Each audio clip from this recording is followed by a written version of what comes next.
In this episode of the Nurse Practitioner podcast, Dr. Sheila Melander and Dr. Lacey Buckler discuss COVID-19's effects on NP scope of practice. I understand you would like to share some current legislative issues regarding COVID-19.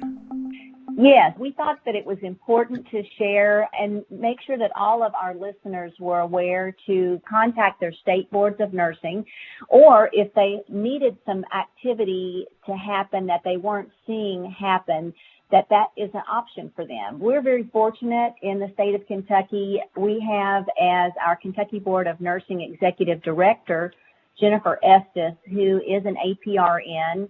So that has really, I think, been quite advantageous for us. We did reach out to Jessica, and we had a couple of questions.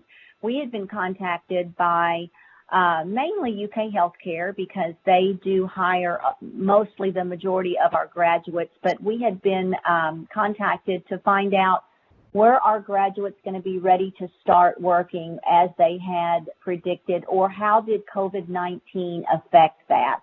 And so what our Kentucky Board of Nursing was able to do in conjunction with KNA was to reach out to our governor to be able to have some bills passed, and I wanted to share those. So the first one was a temporary work permit for reinstatement of applications. So this allowed for issuance of temporary work permits to a nurse or a dialysis technician also who'd applied for and were eligible for reinstatement for either a lapsed or a retired license. And this emergency regulation is effective immediately. And the temporary work permit that goes with this expires after 6 months. However, the board can actually even extend that period if that criminal background check, which is a process that has to occur with this. And right now, that's going to need to be restored. So we'll just keep an eye on that. But they went ahead and did an allowance for that to be extended if needed. A second area was APRN collaborative agreement requirement has been lifted. So that's going to suspend that collaborative agreement during the duration for COVID-19 because of the state of emergency, and that's Senate Bill 150 for us.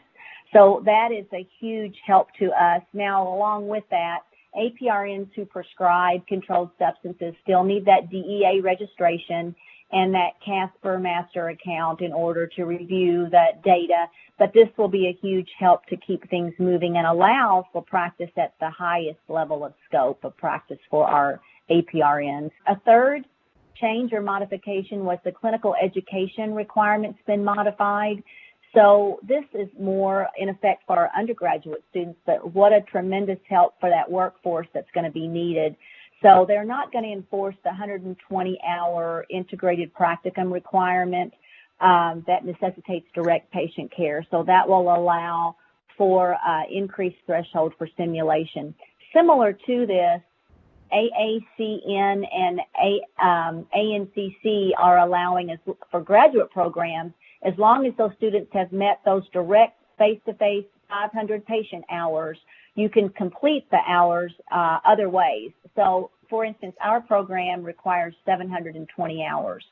So that's an additional 220 hours that our graduating students, we can come up with innovative ways to meet those hours, as long as those face-to-face hours have been met. So we're doing things such as additional simulations, such as using Shadow Health, which has the avatars. So that will open up some doors for the graduate programs. That last provisional licensure that was approved by our state was for exam applicants and for temporary work permits for endorsement applicants. So this is going to really help us with our new grads, because if we did not have this, it would really be an extended delay in processing, because we use a fingerprint-driven criminal background check. So this provisional licensure will allow for this to continue to go on, get those new grads in the workplace. Again, it expires after 6 months, but the board can choose to extend that. So Lacey, hearing those and Lacey and I work really closely together. Lacey is over the APRNs at UK Healthcare. We work very closely with the College of Nursing. So we are hoping that this will help with the combined efforts to maintain that workforce needed to address this COVID-19 emergency. So, Lacey, if you could speak to those now, that would be great. Thanks, Sheila, so much. I can't say enough about the partnership with the College of Nursing here and how we've been able to work together to ensure our workforce is ready to go. One big piece of legislation that helped us was the collaborative practice agreements and the removal of that during this emergency time. We have over 500 advanced practice providers here at UK Healthcare, and in order to be able to ensure that they're in places that can help the most amount of patients for their skill set, we really need to be able to be flexible and move them from area to area.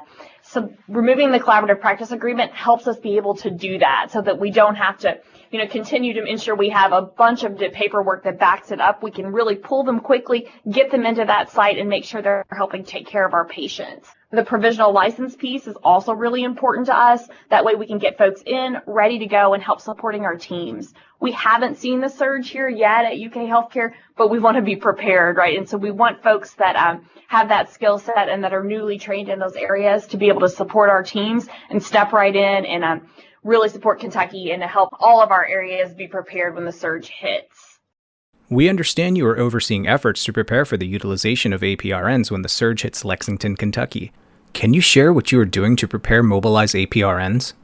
Absolutely. So I think early on we understood, I remember it like it was yesterday, March the 6th was our first case here, and starting from that day forward, we wanted to make sure our workforce was ready. So I've partnered with our medical staff office here who does all the credentialing and privileging, along with our chief medical officer and chief physician executive, to really review all of the APRNs and all of the PAs and CRNAs and clinical nurse specialists and certified nurse midwives here at our system to understand everybody's skill set. On a normal basis, I run the Office of Advanced Practice and am deeply involved in who's credentialed to do what and all those things. But we went through each and every provider, grouped them into where their current skill set is and abilities, and looked to see where we could best use them when the surge hit. We're following the Society of Critical Care Medicine has put out some really great tools that we've been using to kind of build platoons, for lack of a better term, that are groups of APPs led by APRNs, along with our physician faculty, to partner together to take care of groups of patients that are positive for COVID. And in doing that, we've been able to pull some of our critical care APRNs to the forefront of that to lead, and we've partnered them with our certified registered nurse anesthetist, who historically have played a big role in our operating room, but because we're not doing as many elective procedures, we've pulled them out of there to be specialists in the airway and also specialists who do a lot of our procedures. So those two groups have partnered together to make sure we have teams ready to go when the surge hits. I will tell you, we've also pulled all of our CRNAs. We have a pretty large group, about 60 to 70. We pulled them out and really had them focus on emergency airways in our hospital and getting that started now. So they're going out now and responding to our codes, responding to our procedural areas to practice being the person that's there first and foremost and has all of the protective gear that they need to be ready to intubate patients that they come across that might be a person under investigation or a COVID positive patient. Another thing that we're doing is looking at, we've partnered with the campus and we have set up a field hospital here at the University of Kentucky over in one of our athletic departments, and we are preparing to use that. We're starting to train for that next week. And in doing that, we've pulled a fair amount of our team members who have some training in the hospital as APRNs, but also have some training in the ambulatory setting. And so we're working with them to understand their role in the field hospital and how they can help transition those patients to home. Another huge piece I can't say enough about is telehealth. So we mobilized telehealth very quickly as soon as we saw that we needed to keep our patients out of the facility. We treat a lot of, we're a quaternary transfer center where we take many patients with critical illnesses, including a lot of transplants, a lot of immunocompromised cancer patients. So we wanted to make sure we could still care for those patients during this time. So a fair amount of our APRNs in the ambulatory setting have ramped up their telehealth. We've gotten those partnered with our medical assistants to ensure that all our patients still have access to care during this time. So lots and lots of moving parts, but continuing every day to see what we can do to make sure we're prepared when our surge hits, or just to continue current care for our patients so that we don't lose track of that at the same time. What have you learned from areas where COVID-19 has already peaked that you hope will help in your preparations? Yeah, so I am fortunate to be a part of a network of advanced practice provider directors across the nation. And so we've had a couple calls together, or we're up to 3 calls now, where we've kind of all spoken together, folks from NYU Langone, from Ochsner down in Louisiana, University of Alabama, Birmingham, my colleagues in Cleveland. We've had time to spend together about an hour phone calls where we can bounce ideas off of each other and really see what's working where. A lot of discussion around scope of practice and how folks have pulled people who normally don't function in a certain environment and really partnered them with people who do, so that everybody can practice to the top of their license and use their skill set the best.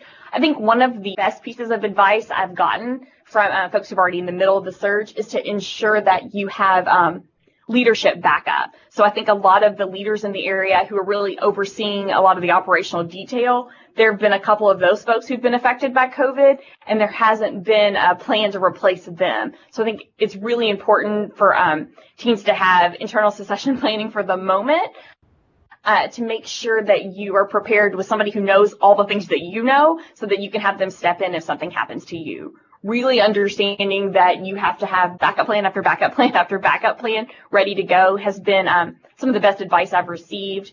Folks seem to be doing many of the same things across the nation, just building platoons of providers to make sure that you have enough bandwidth to take care of a surge if it were to happen. What message would you like to leave the audience with today? I think my biggest message is partnerships, and I think that came through clearly with our discussion with Lacey today, but to embrace that, and that the only way that we will get through this is working together. And I also want to make sure and emphasize the importance of knowing, as a nurse practitioner, knowing what legislation that we have that has been passed that can assist with the efforts that you have. And I also want to have everyone that's listening to hear and take note of how APRNs are performing without these added restrictions in these states where this has become a possibility for us. And I think it's so important we not lose sight of this opportunity to show the public how we can perform at the full scope of practice. And then that just begs the question, if we're able to do that during this state of emergency, then why would those restrictions need to go back on our APRNs across the country? So I just think that this is very timely. If you haven't had a chance to check your state legislation and see what's out there that can help you battle this, please do that as soon as you hear this today. And then secondly, be taking note of all those wonderful things that our APRNs are doing. I've always said if you can't figure it out, or if you're trying to figure out how to handle an obstacle, nurses are your best ones to figure out how to make that dream come true or how to accomplish that task. So I think those are the 2 big messages I'd like to leave the audience with today. This podcast does not constitute medical advice and should not be taken as such, and does not replace professional judgment or advice. The ideas and viewpoints expressed in this podcast do not reflect the official position of the speakers, authors, affiliated organizations, the Nurse Practitioner Journal, or Wolters Kluwer.